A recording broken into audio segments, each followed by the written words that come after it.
내려가고 있잖아요. 근데 점점 위로 올라가고 있다. 그거를 기울기가 증가한다고 얘기를 하고, 양으로 이동하는 것은 이렇게 빨주노초 순서로 점점 더 오른쪽을 위쪽을 향해서 기우는 것을 기울기의 증가라고 얘기를 해요. 그리고 기울기가 감소하기도 해요. 이렇게 점점점 밑에 아래쪽을 향해서 기울기가 점점 감소를 하고, 아까 이렇게 이미 내려가 있지만 점점 더 아래쪽을 향해서 변하는 이렇게 네 가지의 경우로 기울기가 변화를 합니다. 제가 방금 설명한 거를 조금 더 이해하시기 쉽게 슬로프를 예시를 들어봤어요. 모두 다 한 번씩은 스키를 타봤을 거라고 생각을 하는데, 먼저 저 위쪽에서 시작을 한다고 했을 때 점점 몸이 기울면서 앞으로 내려가잖아요. 그거를 생각했을 때 이 스키를 기울기라고 생각하시면 더 편할 것 같아요.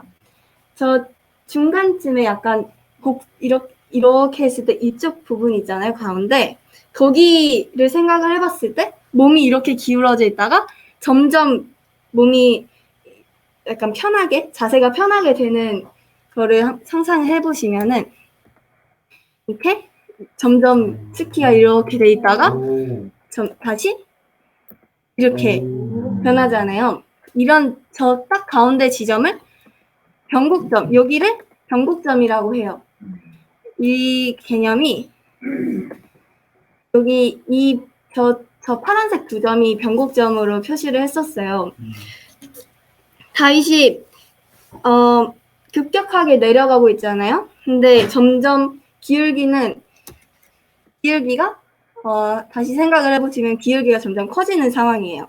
기울기가 커진다는 것은 다시 올라갈 그런 방향이 그럴 것을 예측할 수 있다는 것을 의미를 합니다.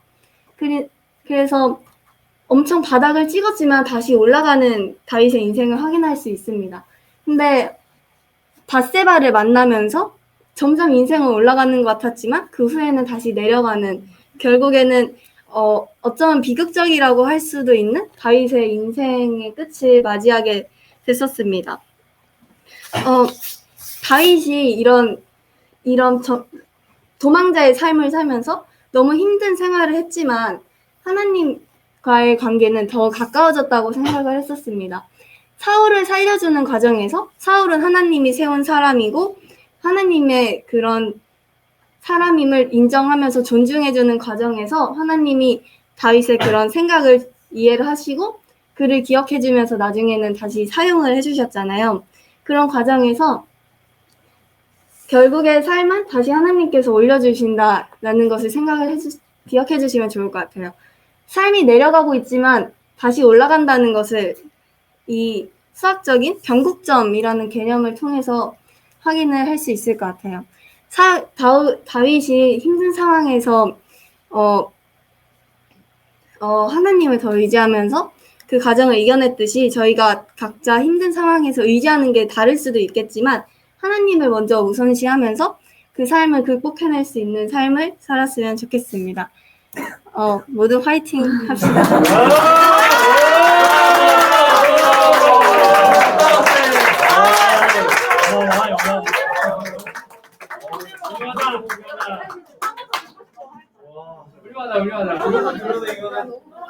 네, 우리 다음으로 성원 학생 손을 넘어버린다.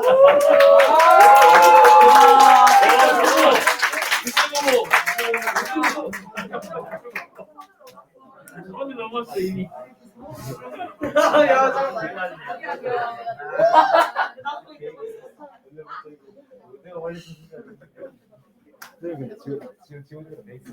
네네네.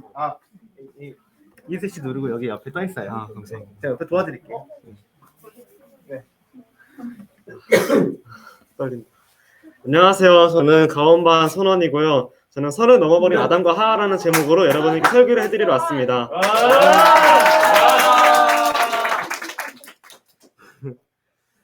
요즘 인터넷 매체에서 선 넘네, 이건 좀 선을 넘은 것 같은데, You crossed the line 등의 최근 들어 사람들이 선을 넘었다는 표현을 자주 사용하고 있습니다. 그런데 도대체 선을 넘었다는 표현이 무슨 뜻일까요? 제가 생각해서 선을 넘었다는 표현은 암묵적인 규칙을 어겼다는 뜻으로 저는 해석을 했습니다.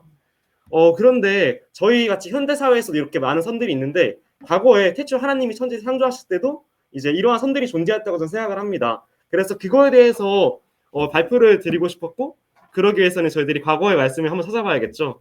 네, 한번 읽어볼까요? 하나님이 세계 통과하시니라 땅을 혼돈하고 공허하며 땅이 있고 네, 이것은 창세기 1장 1절 말씀인데요. 하나님께서는 태초를 창조하시고 결국에 이런 식으로 저희가 살고 있는 지구를 만드셨습니다. 그 후에 하나님께서 창조하신 것이 있는데 무엇일까요? 하나님은 사람을 창조하셨습니다. 읽어보겠습니다. 여호와 하나님이 땅의 흙으로 사람을 지으시고 생기를 그 코에 불어넣으시니 사람이 생명이 되리라. 네, 여호와 하나님이 이걸 창설하시고 사람을 거기 있으시라. 맞습니다. 이렇게 하나님께서는 사람을 창조하시고 원래 한번 끊었다 가려 했는데 에덴 동산까지도 지으셨습니다. 이런 식으로 하나님께서는 태초에 사람이 아담과 하와를 탄생시키시고 그 후에 저희들이 에덴 동산이라 하는 곳에 아담과 하와를 이제 거기서 머무르고 거기서 살게 하셨습니다. 이런 식으로 에덴 동산에 살게 하셨고 그런데 그 후에 저희들이 많이 아는 유명한 일화가 있죠. 한번 말씀으로 읽겠습니다. 여호와 하나님이 그 사람에게 명하여 이르시되 용사된 같은 너는 먹지 말라. 네가 먹는 날에는 반드시 죽으리라. 아멘. 하나님께서 이제 그 에덴동산을 만드시고 그 안에 선악과를 이제 만드셨는데 이거 외에 다른 모든 것들은 이용하라 하셨지만 선악과는 결코 먹지도 말라고 하셨습니다. 그런데 그 후에 아담과 하와는 뱀의 유혹에 넘어가서 선악과를 결국 먹게 됐는데요. 말씀 한번 읽어볼까요? 여자가 그 열매를 따먹고 자기와 함께 있는 남편에게도 주매 그도 먹은지라. 이에 그들의 눈이 밝아져 자기들이 벗은 줄을 알고 무화과 나무 잎으로 엮어 치마로 삼았더라. 아멘. 그 이후에 여자 그리고 남자 아담과 하와는 선악과를 먹게 되고 결국 부끄러움을 알게 되었고 죄를 짓게 되었습니다.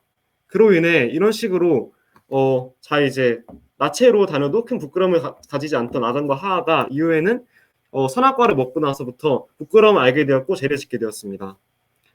그런데 저는 이런 아담과 하와 행동이 등비수열과 연관이 있다 생각을 하는데요. 일단 등비수열의 개념에 대해서 설명을 하겠습니다. 여러분 퀴즈를 먼저 내볼게요. 이제 2, 4, 8, 16, 32, 64. 그 다음에 나올 수 있는 숫자는 뭘까요? 28이요. 맞습니다. 그렇다면 두 번째로 2분의 1, 4분의 1, 8분의 1, 16분의 1, 32분의 1, 64분의 1. 그 다음에 뭐가 올까요? 28분의 1이요. 너무 잘해요, 저희 친구들. 저희 이런 식으로 이렇게 각 항의 처음 숫자와 일정한 비를 가지는 숫자를 등비수열이라 말할 수 있습니다. 그리고 처음 숫자는 A, 그 다음에 일정한 B를 R이라고 하는데요. 여기서 처음 숫자는 뭐죠? 처음 식은 2고 그렇다면은 일정한 B인 R, 즉 공비는 뭘까요? 맞습니다. 그래서 이 식은 2의 X승이라 쓸 수 있습니다. 그래서 두 번째는 첫 번째 항이 뭘까요? 2분의 1이요. 네, 그런 다음 공비도 2분의 1이기 때문에 2분의 1 X승이라 볼 수 있습니다. 네, 그리고 이거를 설명해드리기 전에 등비수열이 수렴할 때와 발산할 때의 조건이 있습니다. 방금 처음에 설명했던 이제 R이라는 이제 공비가 이제 1보다 크고 혹은 이제 마이너스 1보다 이제 작거나 같을 때 발산하게 됩니다. 그리고 반대로 이제 R이 1일 때나 R이 1하고 이제 마이너스 4일 때는 수렴하게 되는데요. 저는 수렴하는 상태를 굉장히 안정적인 상태라 생각을 했고 반대로 발산하는 상태를 굉장히 불안하고 위협적인 상태라고 생각을 했습니다. 이런 식으로 보여드리자면은 이제 첫 번째 그래프는 이제 수렴하는 그래프일까요? 발산하는 그래프일까요? 수렴하는 그래프입니다. 참고로 이제 x는 무한대로 보낸다는 가정하에 설명하겠습니다. 그렇다면 두 번째 그래프는 어떤 그래프일까요? 발산하는 그래프입니다. 세 번째는 제가 약간 이제 교육적인 측면에서 넣은 그래프인데요. 세 번째 같은 그래프는 진동하는 그래프라고 볼 수 있습니다. 진동하는 그래프는 크게 중요하진 않지만 설명을 해드리자면 진동하는 그래프는 숫자가 일정한 특정한 값으로 수렴하진 않고 계속해서 다른 값을 이제 번갈아가면서 가기 때문에 특정 값을 수렴할 수는 없는데 발산할 수라고도 말할 수 없기 때문에 발산하는 상태는 맞지만 특이한 상태이기 때문에 진동한다고 표현하기도 합니다. 네. 그렇고요. 이제 발산 사례 중에 방금 전에 제가 말씀드렸던 그 등기소요 중에 EX승이 있습니다. 이거를 조금 더 눈에 좀 잘 띌 수 있도록 만들어 봤는데요. 멋있다. 이런 식으로 그래프가 무한대로 보낼수록 이렇게 올라가는 걸 볼 수 있어요. 그래서 이런 식으로 발산해 버립니다. 그 다음에 다음 걸 보여드리면은 다음은 이제 2분의 1 x랑 방금 말한 그 두 가지 사례인데요. 일단 2분의 1 x 승만 보여드리자면은 이거는 이제 이런 식으로 이제 수렴하는 꼴을 볼 수 있습니다. 이제 0 쪽으로 붙게 되죠. 거의 0으로 확실히 0이라고 말할 수 없지만 0에 거의 수렴한다고 볼 수 있습니다. 이런 함수들을 이제 수렴한 함수라고 말할 수 있는데요. 저는 이제 아담과 하와에도 이걸 이제 적용할 수 있다 생각을 했어요. 이제 저는 에덴 동산을 이제 사용할 때 이제 이용할 수 있는 범위를 이제 R이라 생각을 했고, 이제 선악과를 제외한 모든 과일들이 이제 수렴하는 범위의 값에 속한다 생각을 했어요. 그리고 반대로 선악과만이 이제 수렴하지 않는 범위에 속한다 생각을 했습니다. 그래서 선악과를 제외한 모든 과일들은 이제 아담과 이용할 수 있잖아요. 이런 것들은 모두 수렴하기 때문에 이용할 수 있다. 이런 식으로 이제 생각을 했고요. 반대로 선악과는 먹을 수 없으니까 안 되기 때문에 이런 거는 발산한다고 판단을 했습니다. 저는 이제 X값에서 이제 무조건 다 무한대로 가잖아요. 저는 X값이 보여주는 게 사람의 욕망이라고 생각을 했어요. 사람은 뭐든지 더 가지려고 하고 욕심을 가지고 다른 사람도 더 나으려고 하고 이런 마음을 가지고 있어요. 그래서 X값은 무조건 앞으로만 나갈 수밖에 없고 계속해서 무한대를 가길 희망하고 있습니다. 하지만 저희들이 정할 수 있는 거는 그런 함수의 값이고 함수의 범위입니다. 저희들이 발산하는 함수를 그리게 된다면은 저희는 어느 순간 이제 발산하는 함수로 이제 나가버려서 불완전한 상태로 갈 수밖에 없어요. 하지만 저희들이 함수를 수렴할 수 있는 함수의 개형을 그리게 된다면은 저희는 어느 순간 저희들의 욕망이 아무리 커도 그걸 잠재울 수 있을 만큼의 이제 값으로 수렴할 수 있게 됩니다. 저희 학교에서도 현재 이제 많은 규칙과 규율들을 지켜야 되는 게 있는데요. 저는 이런 것들 하나의 범위라고 생각을 했어요. 모든 학생들은 스마트폰을 사용하고 싶고 학교에서 염색이나 이런 것들을 하고 싶을 수도 있습니다. 이런 것들은 각자의 마음이고 충분한 그런 욕구가 있을 수 있습니다. 물론 저 역시도 학교의 규칙을 어기고 살았던 순간들이 있습니다. 하지만 그런 욕망들은 저희가 가지고 있는 이제 머릿속에 있는 함수로 이제 함수의 개형을 수렴한 함수로 바꾸게 된다면은 충분히 잠재울 수 있을 거라 생각합니다. 저의 이런 강의를 들으신 학생분들도 각자의 가지고 있는 욕망을 잠재우기보다 각자가 가질 수 있는 함수를 모두 수렴하는 형태로 바꿔서 학교의 규칙을 지키고 올바른 학교 생활을 했으면 좋겠다는 마음이 큽니다. 감사합니다.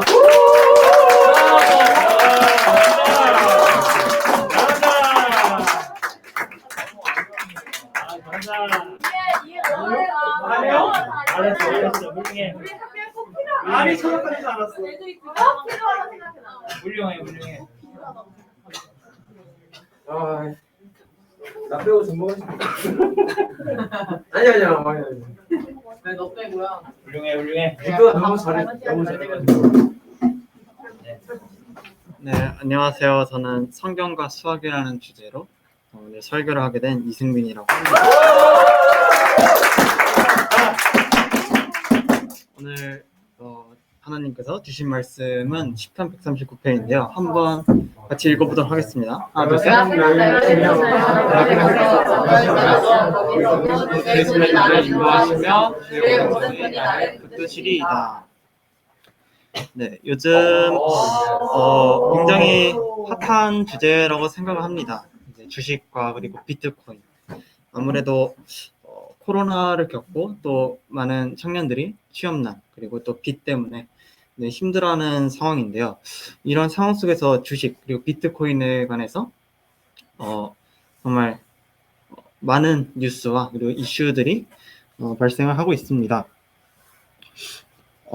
이 그래프 같은 경우에는 이제 주식 그래프인데요. 보통 이렇게 저희가 주식이 이렇게 올라간다라고 하면은 저희는 아마 굉장히 기쁠 겁니다. 만약 주식을 샀다라면. 반면에 이제 주식이 갑자기 이렇게 떨어지기 시작을 한다면은 아마 굉장히 좌절을 하겠죠. 네. 근데 저는 이제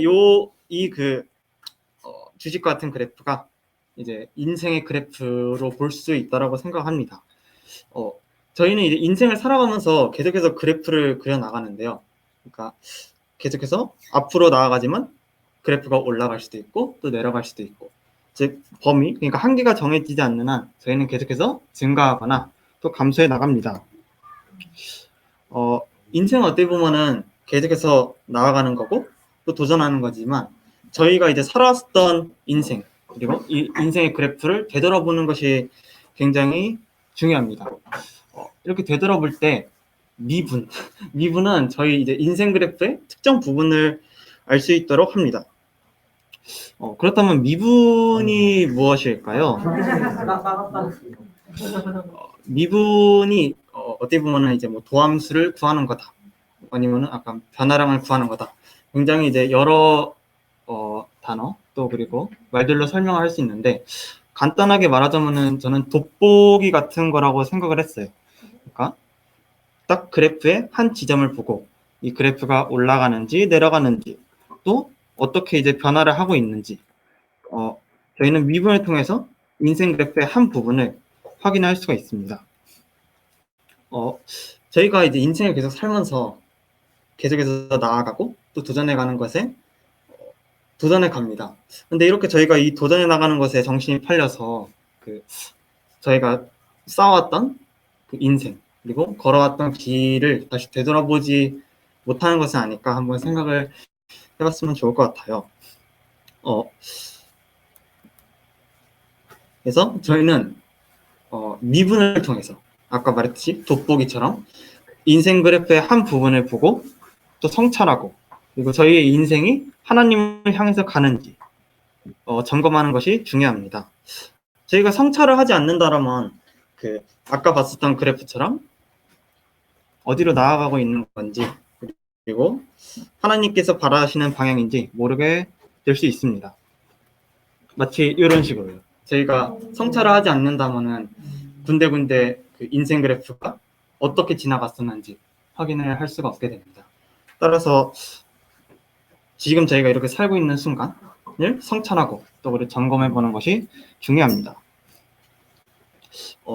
제가 이제 수학과 성경이라는 주제로 이렇게 설교를 하게 됐는데, 미적분과 그리고 수학이라는 주제로 이렇게 설교 내용을 적었었습니다.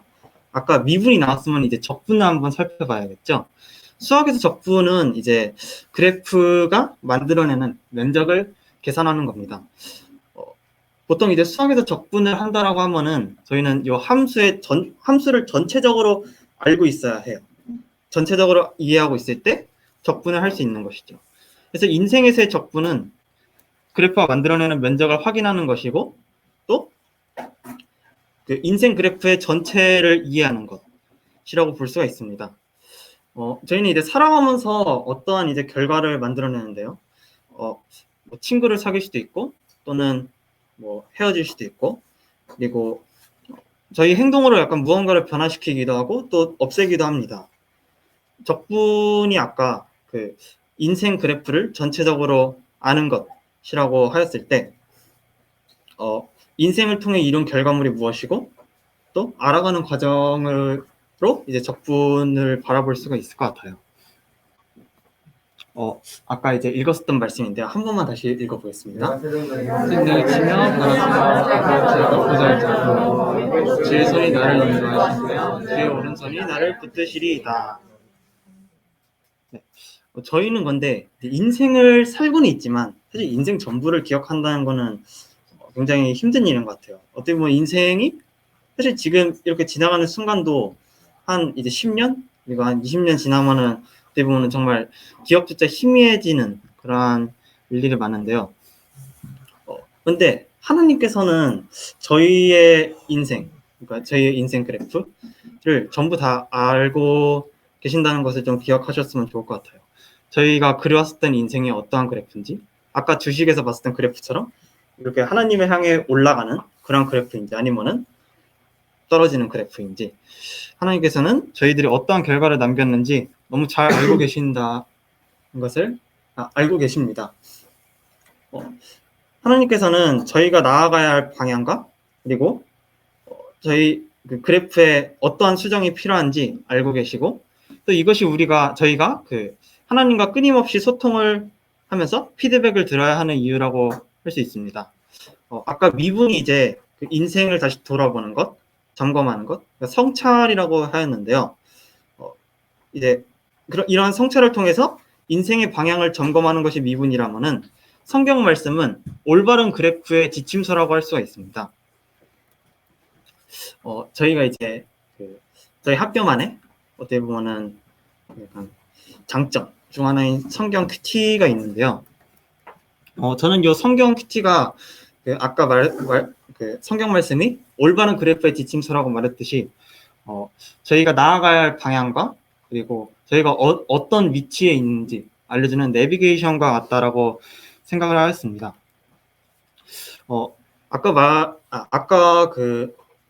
아까 그래프인데요. 저희는 이제 인생의 그 전부를 기억을 할 수가 없어요. 그러니까 전에 어떠한 죄를 지었더라도 그것을 그냥 넘어갈 수도 있고 또 자신이 이제 올바르게 살아왔더라고 해도 제대로 이제 점검하고 또 돌아보지 않으면은 자신이 어떤 삶을 살아왔는지 기억하지 못합니다. 저희는 이제 성경 말씀을 통해서 이제 그리스도인으로서 나아갈 방향을 점검하고 또 이를 큐티를 통해 실천할 수 있습니다. 네, 그래서 저희 학교만의 큐티 그리고 성경 말씀 읽기는 대부분은 그리스도인으로서 살아가는데 굉장히 필수적인 요소라고 볼 수 있습니다. 하나님의 말씀은 거울과 같다라고 생각을 하였는데요. 저희가 이제 인생이 어느 방향으로 나아가고 또 어떠한 결과를 만들었는지 하나님의 말씀을 통해 거울과 같이 바라볼 수 있다고 생각했어요. 그러니까 저희가 이제 큐티를 이제 게을리한다는 것 그리고 큐티를 하지 않는다는 것은 저희 이제 인생 그래프가 미분조차 불가능한 그래프가 되도록 놔두는 것과 다름이 없다라고 생각을 했습니다. 네. 그래서 이제 곧 설교를 마칠 것 같은데 인생 그래프가 사실 어느 방향으로 나아가는지 또 저희가 어떠한 이제 결과를 만들었는지는 큐티를 통해서 하나님과 소통하면서 계속해서 피드백을 받으면서 올바른 방향을 만들어 나갈 수 있을 거라고 생각합니다. 그래서 모두 큐티 열심히 하시고 그리고 설교는 이만 마치도록 하겠습니다.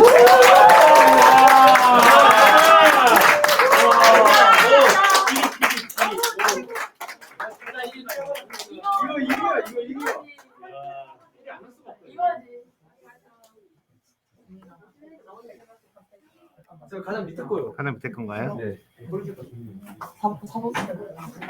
경고 좀 나왔는데. 네. 괜찮습니다. 저는 대본도 있기 때문에. 걸리고 싶다. 너무 싫어. 잠깐만.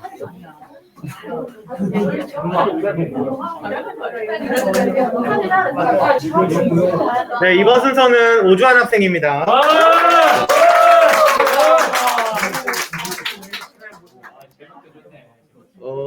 오늘 말씀은 욥기 1장 20절에서 22절인데 제가 읽겠습니다.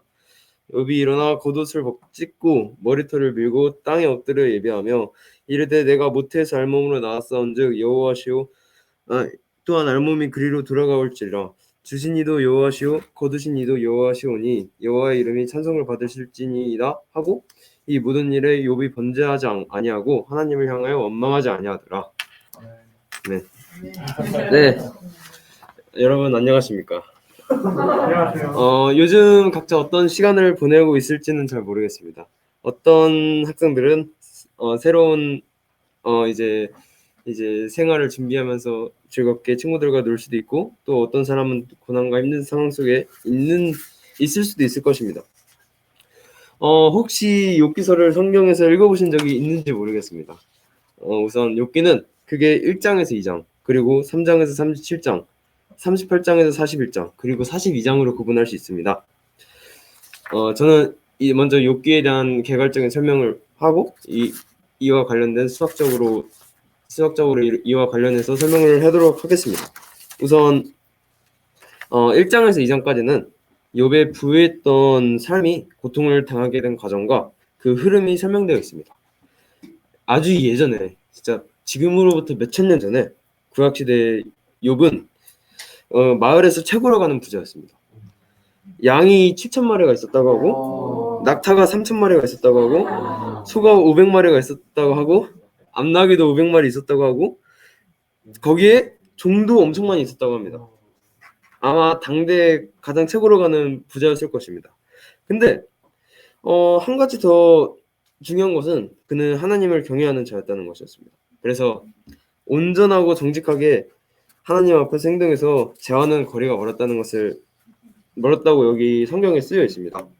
그래서 갑자기 1장에서 좀 살짝 신기한 일이 벌어지는데, 갑자기 하나님의 아들들과 하나님이 계셨는데 거기서 사탄이 나옵니다. 사탄이 등장해서 혹시 욥이 이렇게 잘 하나님을 이렇게 경외하는 이유가 당신이 하나님께서 이렇게 많은 재산과 복을 주셨기 때문이 아닐까, 이렇게 의문을 제기합니다.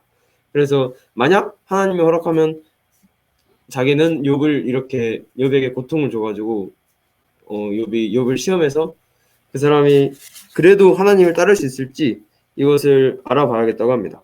그리고 하나님은 허락하십니다. 그래서 욥에게 재앙이 닥치게 됩니다. 우선 그 재앙은 단 하루 만에 순식간에 찾아오게 됩니다.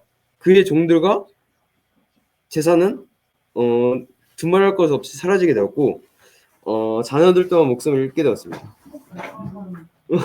그리고 그의 몸에는 피부병과 종기가 났고, 기아장으로 자신의 몸을 긁기까지 했습니다. 그리고 결국 혼자 버려진 몸이 되었습니다. 이때 세 친구가 나옵니다. 그 세 친구의 이름은 엘리바스, 빌닷, 그리고 소발이었습니다.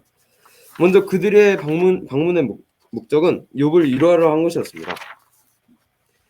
우선 근데 욥의 경우에는 앞서 설명한 것처럼 벌을 받을 만한 어떠한 이유나 또 죄를 가지지 않았던 인물이었습니다. 근데 여기서 이제 3장부터를 보면 욥의 친구들은 욥이 이제 직접 잘못을 저지른 거기 때문에 혹시 하나님이 벌을 내리신 게 아니냐, 이렇게 논쟁이 시작되고 이렇게 주장을 합니다. 그리고 그들은 하나님은 공의로우신 분이기 때문에 죄를 지으신 사람은 처벌하시고 죄를 짓지 않고 옳은 일을 한 사람은 복을 내려주신다, 이렇게 생각을 합니다. 그래서 어쩌면 얕은 믿음이기도 한데 그 믿음은 정말 편협했다는 생각이 듭니다. 그래서 마지막에는 그들이 욥이 지었을 만한 죄를 가정해서 생각해낸 다음 이 죄에 관한 회개를 하라고 이렇게 강요합니다. 반면 욥은 자기는 생각했을 때 잘못한 것을 찾을 수 없다며 결백하다고 주장합니다. 그래서 하나님께서 이러한 고통을 내게 내리실 이유가 없는데 자신은 고통을 겪게 된다고 억울하다고 주장합니다.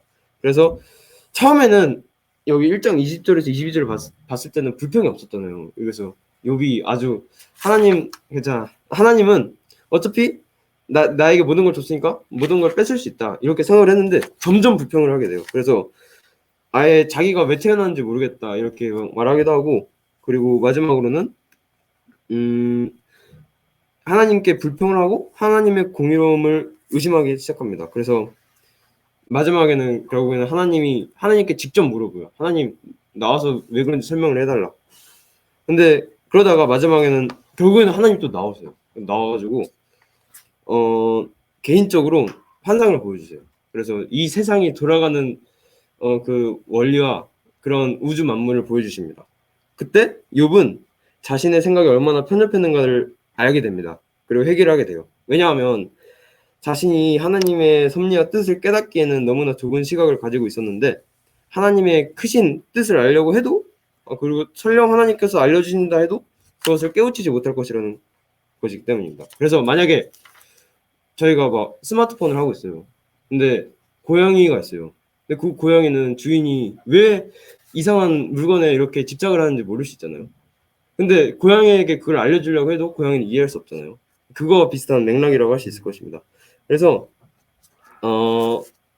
이것을 깨닫고 회개를 하게 돼요. 이때 그리고 회개를 하게 되고 하나님께서는 결국 이후에 이런 회개를 한 욥에게 축복을 주셔서 욥의 삶은 다시 그 예전에 2배가 되는 재산을 가진 부자가 됩니다. 여기서 욥의 삶을 수학적으로 표현할 수 있을 것 같아요. 먼저 그 수학적으로 표현하기 앞서서 변곡점이 무엇인지 설명할 수 있을 것 같아요. 변곡점은 이 미분을 2번 한 이계 도함수의 값이 0이 되고 그 좌우가 양에서 또는 음에서 양으로 갈 때 변곡점이 된다고 하는데, 그냥 여기서 이렇게 보면 함수를 봤을 때 이렇게 블록하잖아요. 블록하다가 어느 순간에 내려가다가 다시 또 올라갈 것 같은 그 지점 있잖아요. 그 중간 지점이 변곡점이라는 거예요. 그리고 그래서 이 첫 번째 함수의 경우에는 이게 잘 가다가 고난을 받고 시련을 받아서 다시 내려가다가 다시 정신을 차려서 올라가는 그런 사람의 모습을 볼 수 있고, 이 2번째 사람은 잘 되다가 너무 교만해서 다시 꼬꾸라지는 거예요. 그래서 꼬꾸라져서 이제 파멸의 길로 가게 되는 거죠. 그래서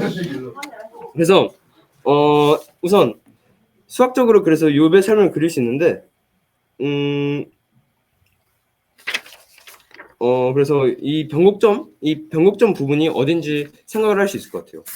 근데 제 생각에는 욥의 경우에 처음에는 저는 첫 번째 그래프가 바로 욥의 삶이라고 생각을 하는데, 욥은 원래 잘 나갔어요. 그래서 항상 그의 삶이 계속 올라가고 있었죠.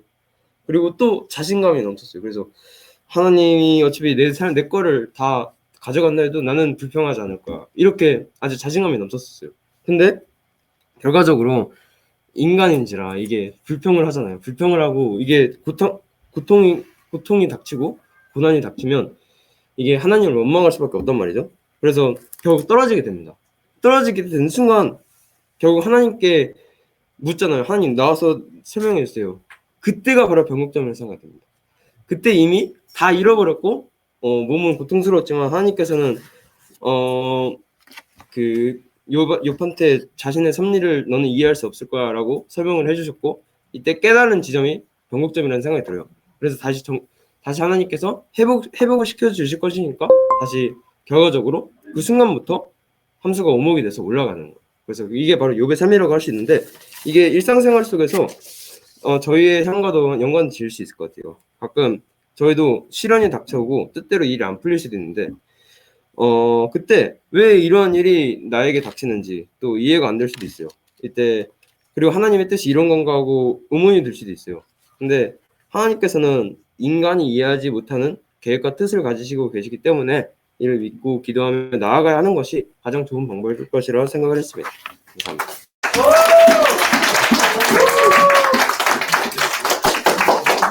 네, 이제 마지막 순서입니다. 네, 오래 기다리셨습니다.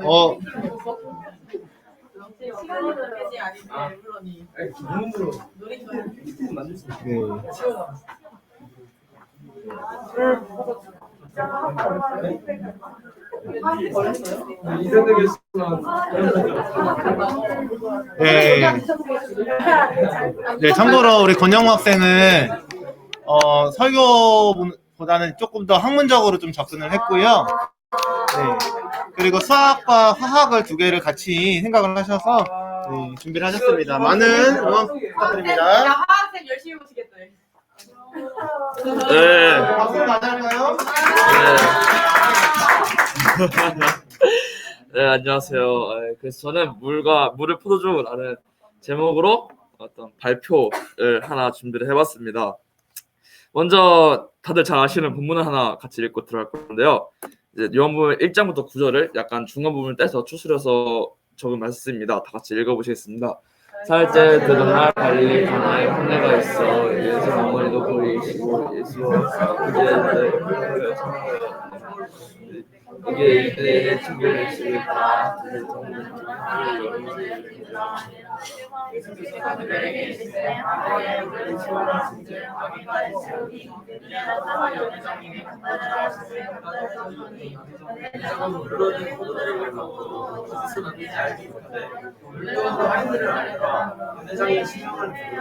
네, 감사합니다. 네, 이거 다 어렸을 때부터 다들 한 번씩은 꼭 들어본 그런 말씀인데요.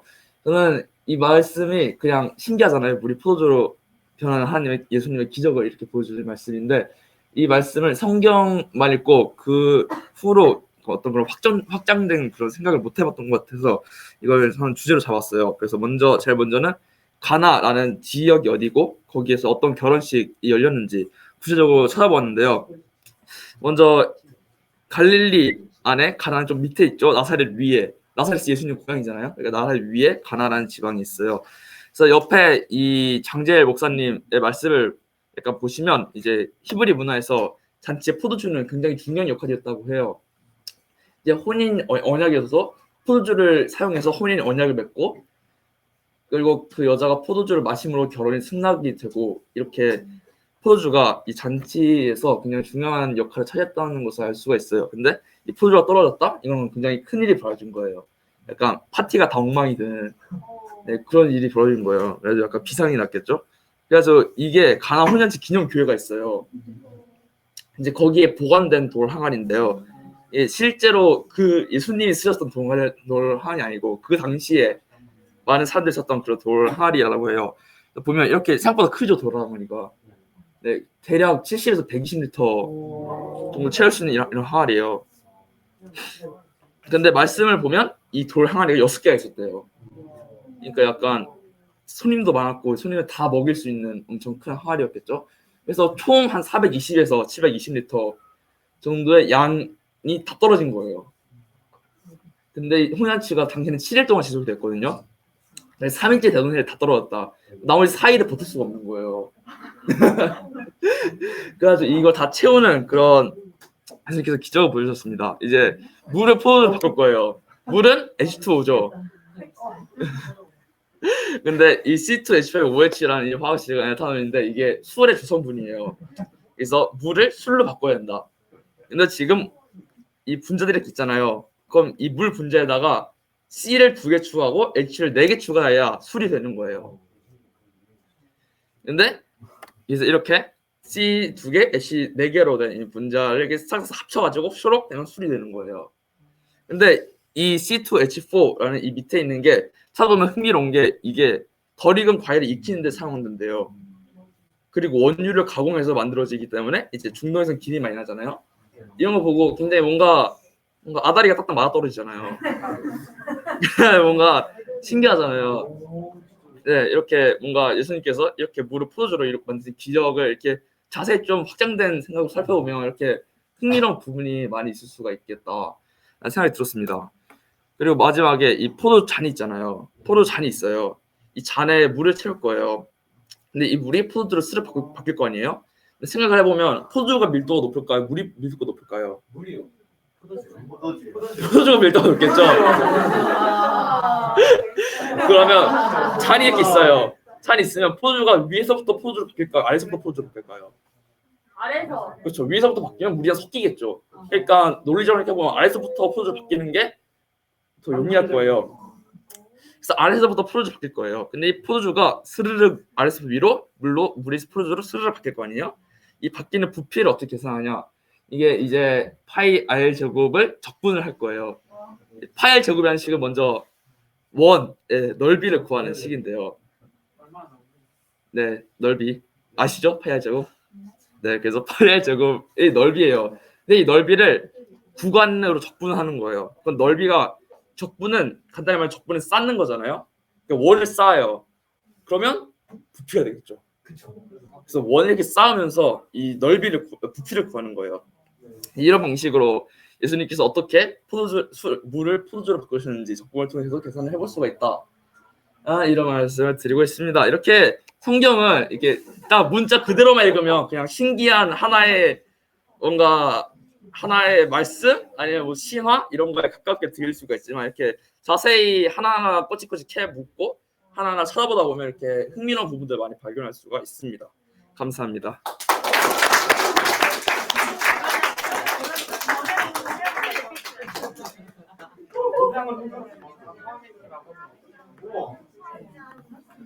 네. 이렇게 해서 우리 총 7분의 발표를 다 마쳤고요. 네, 우리 수행평가였고 졸업 과제로 냈는데 끝까지 수능 끝나가도 수고한 우리 7명 친구에게 박수 주시면 감사하겠습니다. 네, 그리고 부분적으로라도 보신 선생님들은 제가 설문지를 올릴 테니까요. 설교에 대한 피드백을 좀 주시면 네, 모아서 목사님께 전달해서 수요 예배 때 대표로 설교할 친구들을